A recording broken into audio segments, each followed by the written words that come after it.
ठीक है, तो हम तो रसायन विज्ञान पढ़ रहे थे। रसायन विज्ञान के अंतर्गत हमने जान लिया था भाई रसायन विज्ञान क्या होता है, जीव विज्ञान क्या होता है ना। अब चलते हैं, अब रसायन विज्ञान तो पढ़ लिया, पर आपको पता है कि रसायन विज्ञान की खोज किसने की? आधुनिक रसायन विज्ञान की खोज का जनक कौन है? एंटोनियो लियोनोरिस। कौन है? एंटोनियो लियोनोरिस, है ना। इनका जन्म कब हुआ? 26 अगस्त 1743 को हुआ। कब हुआ? 26 अगस्त 1743 को हुआ। ठीक है, 17 है।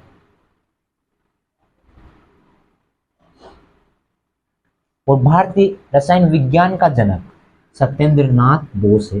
कौन है?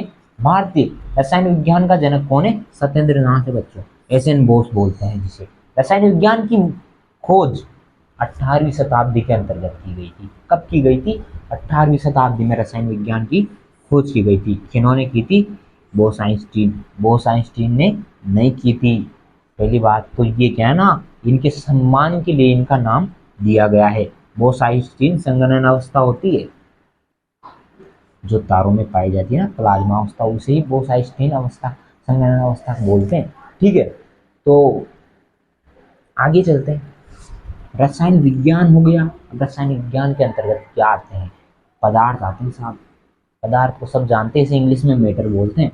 और इनकी कितनी अवस्थाएं होती है, इनके बारे में अपन जानेंगे। तो पहले अवस्थाओं के बारे में जानने से पहले आपको ये पढ़ना पड़ेगा कि भाई पदार्थ क्या होता है, पदार्थ किसे कहते हैं, कितने प्रकार के पदार्थ होते हैं, कौन कौन सी अवस्थाएं होती है। तो ठीक है, तो पदार्थ की परिभाषा क्या होगी?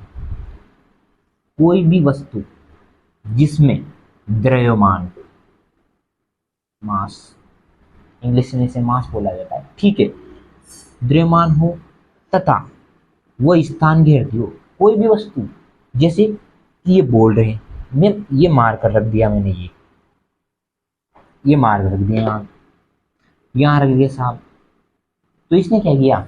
ये स्थान घेर लिया, ठीक है, और इसका क्या हो गया? द्रव्यमान हो गया। जिसका निश्चित आकार, आयतन, द्रव्यमान होता है, उसे क्या बोलते हैं? पदार्थ बोलते हैं बच्चों। ठीक है, अब संगठन क्या है? आप सोच रहे हो कि भाई संगठन भी लिख रहा है। संगठन किसे कहते हैं? ऑर्गेनाइजेशन, संस्था, व्यवस्था, संघ, ढांचा। इसका इतने सारे अर्थ होते हैं, पर क्या संगठन का अर्थ यहाँ पर क्या लिया गया है? कुछ नहीं समझना। पदार्थ है, तो पदार्थ का ये कौन सा अणु है? ये ए है और ये बी अणु है।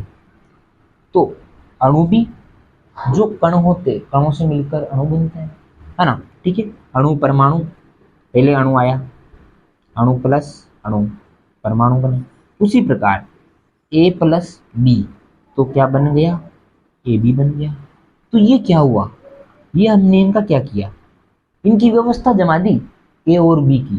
क्या किया? इनका एक संस्थान बना दिया, इनका एक संघ बना दिया, इनका एक ढांचा बना दिया, जिसे आप समूह भी बोल सकते हैं। जैसे ये और बी मतलब एक कण और अणु, इन सब का समूह मिलेगा तभी तो परमाणुओं का निर्माण होगा ना, तभी पदार्थों का निर्माण होगा। सिंपल सी बात है, कुछ नहीं दिमाग लगाना। ए प्लस बी मिले तो ए बी का निर्माण हो गया। उसी प्रकार जिसका द्रव्यमान होता है, जिसका आयतन होता है, जिसका निश्चित संगठन होता है, उसे क्या बोलते हैं? पदार्थ बोलते हैं बच्चों। जैसे आपने जल देखा होगा, जल का सूत्र क्या होता है, पता है किसी को? हाँ, H2O। तो ये H2O क्यों है, क्यों लगाया गया है इसमें 2O? हाइड्रोजन की कितने हैं? दो, दो हाइड्रोजन। और ऑक्सीजन कितनी? एक ऑक्सीजन। अब इन सब का प्लस हुआ, ये क्या बन गया? ये इनका समूह हो गया, इसका इससे, इसका इससे, तो ये H2O। ये एक समूह और संस्थान और व्यवस्था। ये क्या किया हमने? इनकी व्यवस्था जमा दी। पहले तो H था, अकेला हाइड्रोजन क्या करेगा? जल थोड़ी बना सकता है। फिर इसमें साहब एक और हाइड्रोजन आएगा, मुंह भी आम तो गया, है ना। तो फिर ऑक्सीजन आएगा, नहीं नहीं मैं भी चलूंगा साथ में, तीन तिगाड़ा तो होंगे तभी तो काम बिगड़ेगा, इस थोड़ी बिगड़ता है। पर यहाँ पर इनका काम नहीं बिगड़ा, यहाँ पर इनका काम बन गया और जल बन गया साहब। तो ये हमने किसका निर्माण कर लिया, पदार्थ का निर्माण कर लिया। ठीक है, अब क्या जानेंगे अपन, हमने अपन ने पढ़ लिया कि पदार्थ क्या होता है ना, इसमें क्या क्या होते हैं ये सब। अगर कोई पूछे पदार्थ के गुण क्या है, तो गुण यही है। क्या है गुण, कि जिसका द्रव्यमान होगा, जिसका निश्चित आयतन होगा, संगठन होगा, वो एक निश्चित स्थान घेरता होगा। तो मार्कर मैंने यहाँ लगा दिया, तो ये जनक दब गया। अब जनक का स्थान किसने घेर लिया, मार्कर ने घेर लिया या मेरे हाथ में घेर लिया। तो ये क्या हो गया, ये क्या हो गया, यहाँ पर स्थान घेर लिया। ठीक है, तो जो भी स्थान घेरता है, जिसका भी आयतन होता है ना, ठीक है, आयतन होगा, संगठन होगा, द्रव्यमान होगा, तभी वो क्या होगा, पदार्थ होगा, वरना वो पदार्थ नहीं होगा। और जब भी लगभग लगभग सभी हमारी पृथ्वी पर पाई जाने वाली चीजें सभी पदार्थ ही हैं, है ना, कुर्सी है, टेबल है, सब पदार्थ है। बस फर्क है, वो ठोस है, कोई द्रव है, कोई गैस है। ठीक है, अब आगे पढ़ेंगे।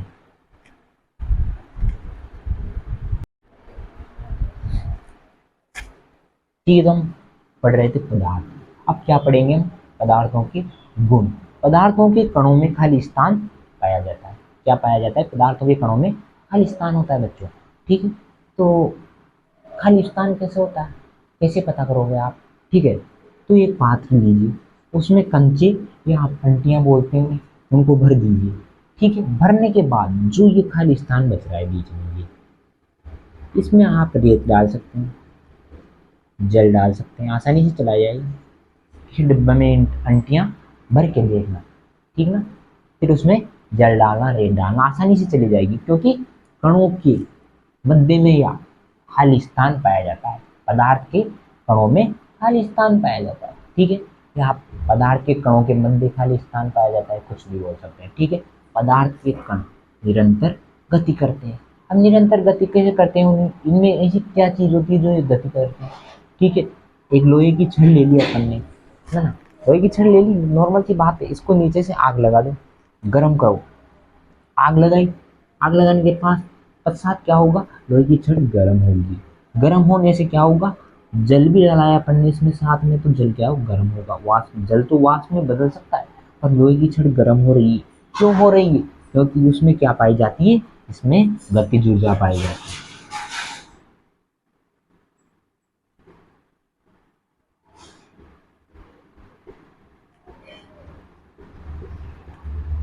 तो क्या हो गया, दूसरा गुण क्या हो गया, कि पदार्थों में गतिज ऊर्जा पाई जाती है। ठीक है ना, अब आगे चलते हैं। अपन ने कितने गुण दिए अगले साहब, 1 2 3 4 गुण हो गए। ठीक है, पांचवा गुण क्या होता है। ठीक है, अब गतिज ऊर्जा पाई जाती है, तो कैसे पाई जाती है साहब गतिज ऊर्जा,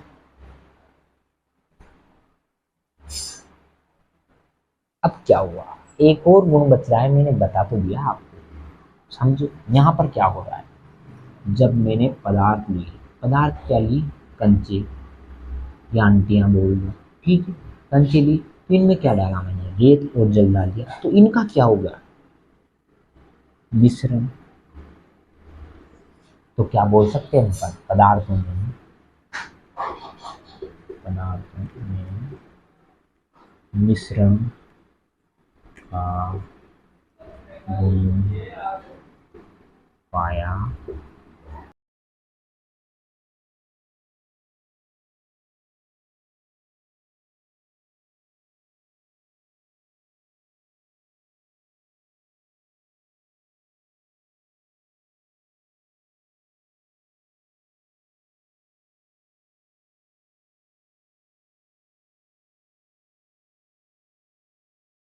अवस्था, हम पढ़ रहे थे द्रवस्था। ठीक है, तो उस अवस्था को हमने जान लिया था, तो उसके बाद हम क्या पढ़ेंगे, द्रवस्था। ठीक है, अब इसमें क्या होगा, क्या होती है द्रवस्था, किसे कहते हैं द्रवस्था, इसका क्या है, आकार एवं आयतन अनिश्चित होता है। क्या होता है, अनिश्चित। अब अनिश्चित कैसे होगा, कि जो द्रव होता है लिक्विड फॉर्म में पाया जाता है, ठीक है, द्रव अवस्था, है ना। तो इसको आप किसी भी पात्र में रख दो, जैसे कटोरी में रखा तो कटोरी का आकार ग्रहण कर लेता है, ठीक है। तो उसका आकार निश्चित नहीं है, उसको जिस भी पात्र में डाला जाएगा वो उसी का आकार ग्रहण कर लेगा। जैसे आप गिलास में भरोगे तो गिलास का आकार ग्रहण कर लेगा, ठीक है। तो आगे चलते हैं और इसमें क्या क्या होता है, कौन कौन से गुण पाए जाते हैं, ठीक है।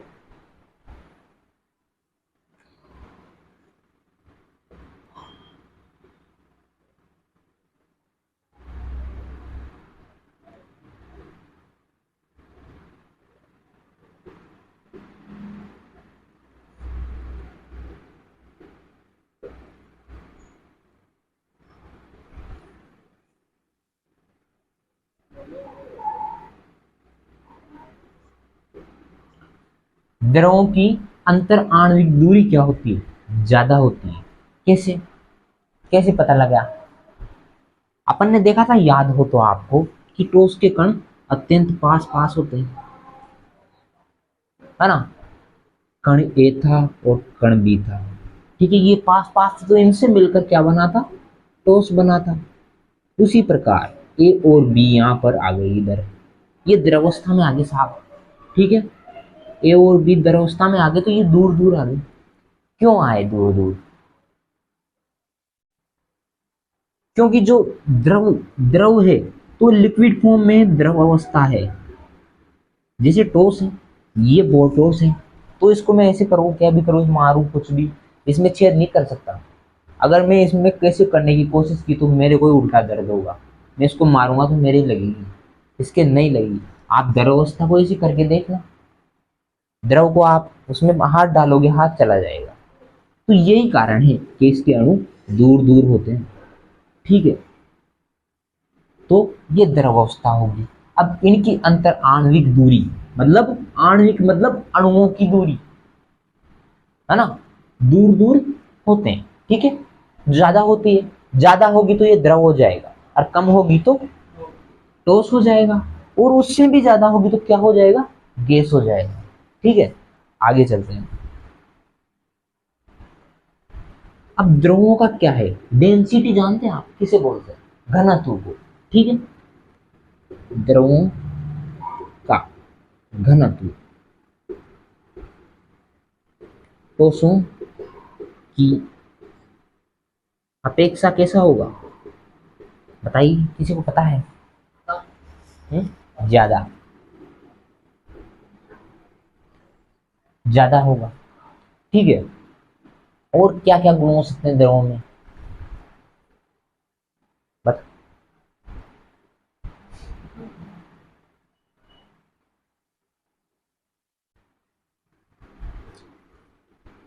द्रवों के जो अंतर आणविक बल होते हैं,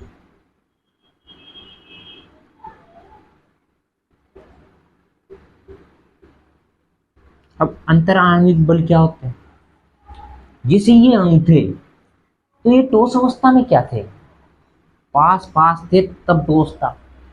अब द्रव अवस्था में आई, ये दूर दूर हो गए साहब, माइनस का चिन्ह लग गया। अब दूर दूर हुए तो क्या हुआ, आकर्षण कम है, आकर्षण कम है तो ये द्रव अवस्था में आ गया, मतलब अणुओं का आकर्षण कम है और दूर है, तो द्रवस्था में आ गया। तो अंतर आणविक बलों बल कैसे हो गए, कम हो गए। आ रहा है समझ में, कम हो गए, ठीक है। अब और क्या चीज पाई जाएगी, कौन सा गुण पाया जाएगा इसके अलावा, मैंने अच्छे तरीके से समझाया था, अभी भी बताया था आप। द्रव में क्या होता है, शांतता का गुण, द्रव में शांतता का गुण पाया जाता है।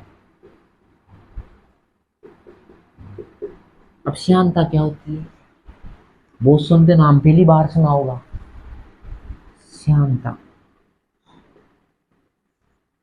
कुछ नहीं है। श्यानता, एक पत्ता लो, पत्ती ले लो किसी की भी, इस पे शहद डाल कर देखना या तेल डाल के देखना, ये क्या है, ये सब चिकने पदार्थ हैं। इनमें क्या है, तेलीय मात्रा पाई जाती है, शहद में शुगर पाई जाती है, शक्कर जिसे आप बोलते हैं, शहद मीठा लगता है ना। तो ये श्यानता गुण कैसे है इनमें, कि इनको आप हथेली पे रखोगे तो वो ऐसे पानी की तरह नीचे नहीं गिरेंगे। क्यों? क्योंकि उनमें शांता का गुण है, इसलिए नहीं गिर रहे। वो थोड़े जैसे जड्डे टाइप हैं, है ना, होता है ना, लिक्विड फॉर्म से थोड़ा आगे वाली फॉर्म, ठीक है, तो वो नीचे नहीं गिरेगी, है ना। तो ये ही शांता का गुण है, और कुछ नहीं है श्यामता, है ना। आपने द्रव देख लिए, है ना, वो तेल ये है, द्रव में भी बहुत सारी चीजें आती है, जैसे दूध है, पानी है, तेल है, ये सब क्या है, इनके इनकी क्या पाई जाती है, द्रवस्था पाई जाती है, ठीक है। तो अपन ने देख लिया भाई द्रवों के गुण। अब क्या पढ़ेंगे अपन, गैस पढ़ेंगे। तब तक आप इसको उतारो, ठीक है। तो द्रवस्था के बारे में जान लिया था, तो एक दो गुण छूट गए थे, इनको भी देख लेते हैं, ठीक है। द्रव में यादृच्छिक गति पाई जाती है। अब ये क्या होती है, ठीक है, एक पात्र लिया, उसमें जल भर दिया आपने, ठीक है, स्टोव वगैरह पे रख लीजिए और इसको गर्म कीजिए। गर्म करने के पश्चात ही उबलता है, ठीक है।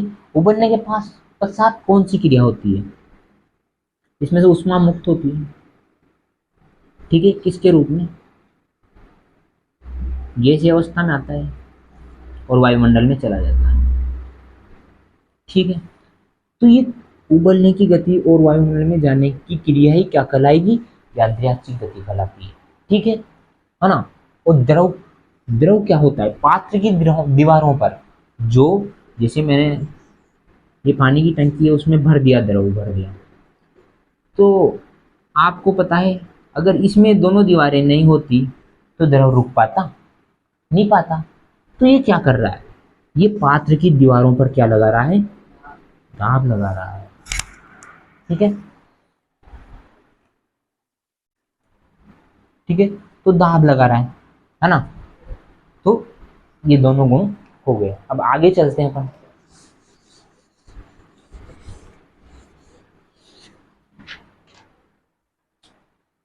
जा,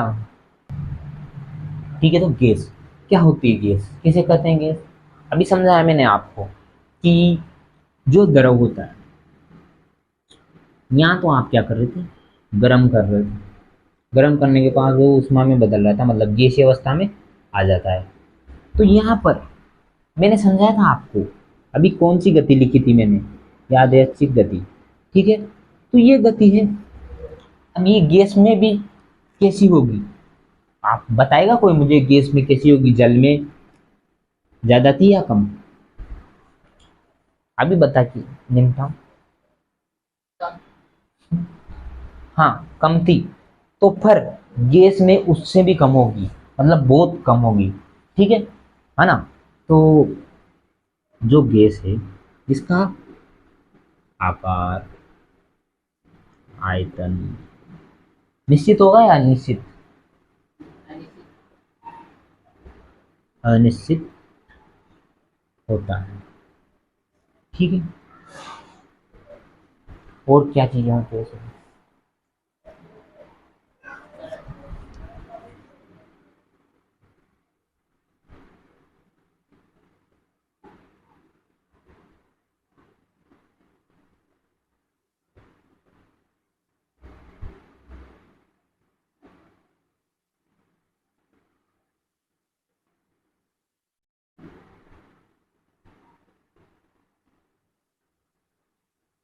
अंतराणविक बल भी कम होंगे, क्यों होंगे, अंतर्वाणविक बल क्यों कम होंगे, इसमें गैस के कण हैं, वो बहुत दूर दूर हैं, ठीक है, गैस के कण बहुत दूर दूर हैं, तो अंतराणविक बलों की दूरी भी बहुत ज्यादा होगी। तो बहुत ज्यादा होगी तो इसमें क्या होगा, बल कम होंगे, ठीक है। और क्या होगा इसमें, इसकी डेंसिटी घनत्व वगैरह भी होता है क्या, और कौन सा गुण पाया जाता है इसमें, गैस में,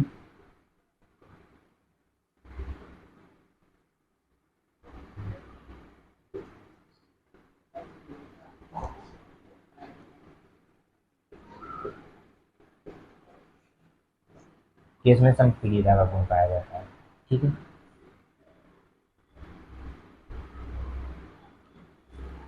कैसे आप आसानी से किसी भी पात्र में डाल सकते हैं।